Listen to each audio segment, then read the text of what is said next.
यह कहानी हमें हमारे सब्सक्राइबर अमन ने भेजी है, जो नैनीताल से हैं। अमन ने हमें बताया है कि यह घटना NH3 हाईवे पर घटी थी और उनके एक परिचित के साथ हुई थी। यह घटना इतनी विचलित कर देने वाली है कि इसे सुनने के बाद कोई भी रात में अकेले उस हाईवे से गुजरने की हिम्मत नहीं करेगा। दोस्तों, कहानी में आगे बढ़ने से पहले अगर आपने अभी तक हमारा YouTube चैनल सब्सक्राइब नहीं किया है तो YouTube चैनल को सब्सक्राइब कर लें और वीडियो को लाइक और शेयर करें। तो चलिए फ्रेंड्स, कहानी को शुरू करते हैं। राहुल और उनकी पत्नी काव्या लोनावला से मुंबई लौट रहे थे।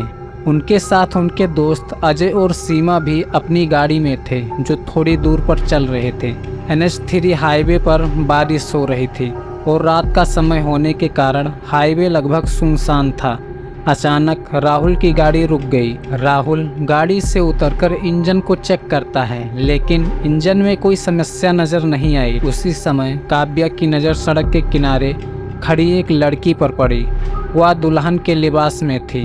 बारिश के कारण वह पूरी तरह से भीग चुकी थी और देखने में बेहद उदास लग रही थी। काव्या ने राहुल से कहा, राहुल, उस लड़की को देखो, उसे शायद मदद की ज़रूरत है।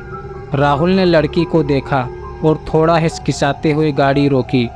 उन्होंने उससे पूछा, क्या आपको मदद चाहिए?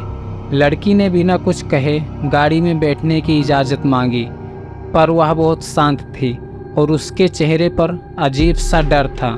काव्या ने उसे एक कंबल दिया और लड़की ने धीमी आवाज़ में कहा, मैं मुंबई जा रही हूँ। राहुल और काव्या ने उससे बातें करने की कोशिश की, लेकिन वह बेहद शांत रही।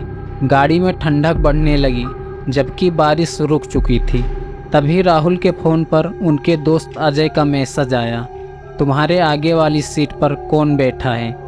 राहुल और काव्या हैरान रह गए। उन्होंने अजय को बताया था कि वे अकेले हैं। फिर अजय ने लड़की के बारे में कैसे जाना? राहुल ने जवाब दिया, तुम कैसे जानते हो? अजय ने कहा कि हमने देखा है कि वो लड़की अचानक तुम्हारी गाड़ी में आई, बिना तुम्हारी गाड़ी रोकने के बावजूद। वो कौन है? यह सुनते ही राहुल और काव्या का दिल धड़कने लगा। जब उन्होंने पीछे मुड़कर देखा तो वह लड़की गायब हो चुकी थी। काव्या का दिया हुआ कंबल वही पड़ा था, लेकिन लड़की का कोई निशान नहीं था। डर के मारे राहुल ने तुरंत गाड़ी रोक दी। जब अजय और सीमा उनके पास पहुँचे तो उन्होंने बताया कि उस हाईवे पर कई बार एक दुल्हन की आत्मा देखी गई है। सीमा ने कहा, कहते हैं वह दुल्हन अपनी शादी के दिन दुर्घटना में मारी गई थी और अब उसकी आत्मा इस हाईवे पर भटकती है। यह सुनने के बाद राहुल और काव्या ने तुरंत गाड़ी घुमा ली और तेजी से मुंबई की ओर बढ़े।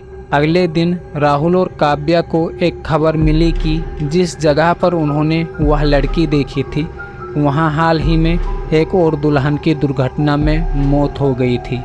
यह घटना सुनने के बाद वे दोनों और भी ज़्यादा सिहर उठे।